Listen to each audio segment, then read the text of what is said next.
अस्सलाम वालेकुम, या कनाब दुआ या कनस्ताइन।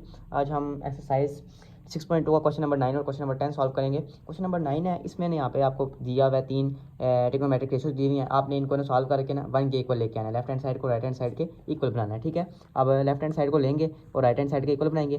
पहले आपको मैंने पता ना पढ़ाई थी वो वैल्यूज़ टेबल जो लिखवाया था कि इसमें इसकी इतनी वैल्यू होती है, इसमें इतनी होती है। और दूसरा तरीका बताया था याद कर लें वैल्यूज़। अगर याद नहीं होती तो आप जाने कैलकुलेटर पर लिखेंगे, वहाँ पर डायरेक्टली आपको वैल्यूज़ मिल जाएंगी, ठीक है। तो वही वाला फॉर्मूला लगाएंगे, मतलब वही वाला मेथड करेंगे।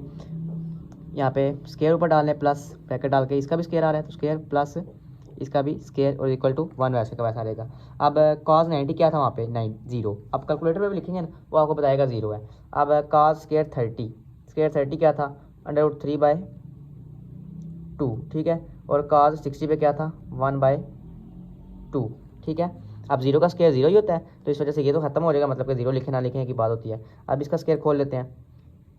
स्केयर इससे खत्म होगा मल्टीप्लाई तो क्या हो जाएगा, खत्म हो जाएगा, मतलब ऊपर वाला अंडर और 3 अकेला बाहर आ जाएगा। 2 का 4 आ जाएगा प्लस 1 का 1 ही रहता है और नीचे 4 आ जाएगा इक्वल टू 1।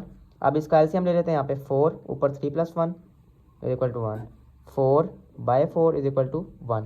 अब ये कैंसिल हो जाएंगे एक दूसरे से तो क्या आ जाता है 1 is equal to 1। Left hand side किसके इक्वल आ गई है, राइट हैंड साइड के। हमने प्रूव। आगे पार्ट 2 है, इसमें यहाँ पे रेशियोज दी हुई हैं, इसको देख के भी आपने घबराना नहीं है, ये भी इजी सही है। बस यहाँ पे वैल्यूज़ पुट करनी है इसकी।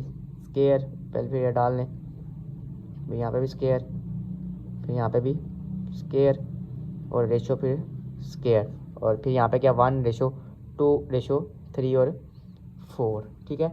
इसके इक्वल बनाना है आपने लेफ्ट हैंड साइड को। यहाँ पे साइन स्केयर 30 क्या होता है 1/2, साइन स्केयर 45 1/√2। उसके बाद साइन स्केयर 60 √3/2, साइन स्केयर 90 1 के इक्वल होता है, ठीक है। अब देखें यहाँ पे खोलेगा स्केयर 1/4 आ जाएगा इस, फिर 1/2 ख़त्म हो जाएगा इससे तो अंडर रूट का, और फिर 3 अंडर रूट का ख़त्म हो जाएगा यहाँ पे और नीचे 4, फिर उसके बाद 1 आ जाएगा राइट साइड वही, ठीक है। उसके बाद इन चारों का ऐसा करना है आपने जो है ना मल्टीप्लाई कर लेना है चारों को 4 के साथ, मल्टीप्लाइंग बाय 4 के साथ मल्टीप्लाई कर लेना है 1/4 4 क्रॉस, उसके बाद 1/2 4 क्रॉस, फिर 3/4 4 क्रॉस और 1 4, मतलब इसको कर लेना नीचे 1 है, फिर 1/4 4 1/4 4 4 2/4 और 4 1/2 2 1/2 सॉरी 4 2/4 हुआ है वहाँ पे 4 1/4 और 4 1/4। अब देखें ये 1 रह जाता है यहाँ पे पीछे 1 × 1 रेशो 2 1/2 3 1/3 और यहाँ पे ratio 4 1/4 is equal to right hand side के बराबर आ गया, ठीक है। आगे पार्ट नंबर 3 है, tan 45 दिया हुआ है यहाँ पे फाइंड करना है x, ठीक है। x आपने ये वाला फाइंड करना है इस वाले पार्ट में। tan 45 होता है 1 के इक्वल, ठीक है। आप कैलकुलेटर पे चेक कर लेना या फिर टेबल भी देख लेना। और sin 30 होता है 1/2 के इक्वल, x वैसे का वैसा। और sin 60 होता है √3/2। अब साइन और कॉस सेकंड जो होता है ना, पता है साइन जो होता है वो कोस सेकंड का उल्टा होता है या कोस सेकंड उल्टा होता है साइन का, ठीक है। इस वजह से यहाँ पे लिख लेंगे 2/√3, ठीक है। अब ये देखें ये कटने जाते हैं एक दूसरे से, ये भी एक दूसरे से कटने जाते हैं 1 इज इक्वल टू 1/2 x। अब ये देखें यहाँ पे ये डिवाइड हो रहा है इधर x के साथ, ठीक है। उस साइड चला जाएगा x इज इक्वल टू वो जाके 2 से मल्टीप्लाई हो जाएगा x इज इक्वल टू 2। ये इसका आंसर आ जाता है। क्वेश्चन नंबर 10 है, देखने में तो ये बड़ा डेंजरस सा लग रहा है, ऐसा लग रहा है हमें कहा देगा, लेकिन यह बड़ा आसान सा है। इसमें आपने ये करना है, ये पता है ना हमने 6.1 में किए थे सॉल्व के, इसको डिग्री की फॉर्म में भी लिख सकते हैं, रेडियन की फॉर्म में भी, मतलब पाई जो होता है 180 के इक्वल होता है, ठीक है। तो ये इस फॉर्म में लिखे हुए हमने इनको सिंपल करना है, उसके बाद सॉल्व कर देना आगे वैल्यूज इनकी पुट करके। चलिए करते हैं, tan 180 पाई की जगह डिवाइड बाई 3, फिर tan 180 डिवाइड बाई 6, मतलब पाई की जगह 180 पुट कर रहे हैं, ठीक है। 1 + tan 180/3 और tan 180/6, ठीक है।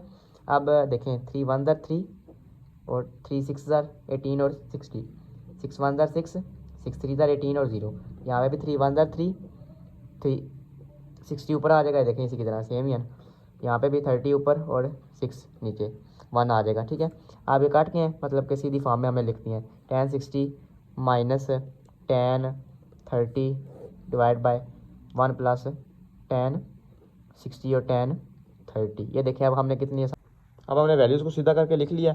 अब इसके अंदर जो है ना पुट करनी है, वो टेबल देख लेना है, उसके लिए आपने या याद कर लेना है टेबल को, या फिर आपने कैलकुलेटर यूज़ कर लेना है। एग्जाम में कैलकुलेटर लो होता है, इसलिए आप कैलकुलेटर का यूज़ भी कर सकते हैं। 1060 किसके इक्वल था, √3, उसके बाद माइनस 1030 1/√3 के इक्वल था, बटा डाला नीचे 1, यहाँ पे भी वही वैल्यूज़ पुट की √3 और 1/√3। ये देखें √3 से कैंसिल हो जाएगा, पीछे क्या रह जाता है 1, यानी 1 से मल्टीप्लाई होकर 1 आ जाएगा। ठीक है, 1 + 1 और ऊपर जो है लेंगे LCM, √3 नीचे और इससे मल्टीप्लाई होके √3 का स्क्वायर बन जाएगा -1। LCM लिया इस वजह से ये इससे मल्टीप्लाई होता है।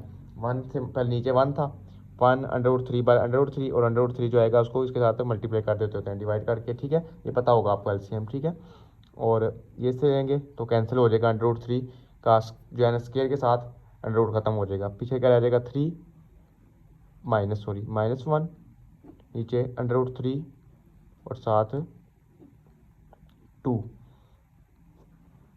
अब 3 2 √3 और 2, अब क्या देखें ये कैंसिल हो जाएंगे। ठीक है, और क्या रह जाएगा 1/√3। ये कैंसिल ऐसे हुए हैं कि ये लिखा हुआ है 2/√3 डिवाइड 2। अब पता है आपको डिवाइड जब चेंज करते होते हैं तो वो क्या आ जाता होता है, मल्टीप्लाई में करते हैं तो उल्टा हो जाता होता है, तो उल्टा हो जाए तो ऐसे कटने जाते हैं, तो ये आ जाता है 1 और √3। इस हिसाब से है। उम्मीद है समझ आ गई होगी ये वाला भी। पार्ट नंबर 2 है, वो भी ऐसे ही होगा, 1 + sin स्क्वायर π/3 180 डिवाइड बाय 3 लिख लें, और 1 + cos स्क्वायर 180 डिवाइड बाय 3। अब इसको दूसरी फॉर्म लिखना है आपने डिग्री की फॉर्म में, ये रेडियन में लिखा हुआ है, 3 1 60 और 60, मतलब दोनों सेम ही है, एंगल सेम है दोनों के। 1 + sin स्क्वायर 60 और 1 + cos स्क्वायर 60। सॉल्व यहाँ से डायरेक्ट भी हो जाता है, लेकिन ये आपकी आसानी के लिए मैं ये कर रहा हूँ ताकि आपको पता लग जाए कि ये किसके इक्वल है। आस्ता आस्ता आपको सारा समझ आ जाएगा, बड़ी क्लासेस में उस तरह वाले यूज़ होती है। ठीक है, अब यहाँ पे आपने वैल्यू पुट करनी है, sin स्क्वायर 60, मतलब sin 60 के ऊपर क्या होता है उसका स्क्वायर ले लेना है। उसी तरह 1 + cos 60 के ऊपर क्या होता है उसका भी स्क्वायर ले लेना है। यहाँ पे होता है √3/2 और यहाँ पे होता है 1/2, सिंपल 2 आता है, √ नहीं आता। यहाँ पे खोल लेंगे ऊपर, ऐसे ना LCM लेना है ऊपर जो खोल के, 2 का 4 हो जाता है, पहले ले लेते हैं, यहाँ पे खोल लेते हैं 4, उसके बाद √3 कैंसिल और 3 आ जाता है अकेला, +1 वैसे का वैसा, नीचे क्या आएगा 1 वैसे का वैसा +1 वैसे का वैसा ऊपर वाला भी, और 4। ठीक है, अब इन दोनों का LCM ले लेना है और फिर उसके बाद आगे सॉल्व करना है। ये देखें ये ऊपर अलग है, या नीचे LCM ले लें, 4 और 1 + 3 4 + 3, और यहाँ पे क्या आ जाता है 4 नीचे LCM और ऊपर क्या आएगा 1 + 4। ठीक है, अब ये 4 इससे कैंसिल हो जाता है, और 7 4 + 3 7 और 4 + 1 5।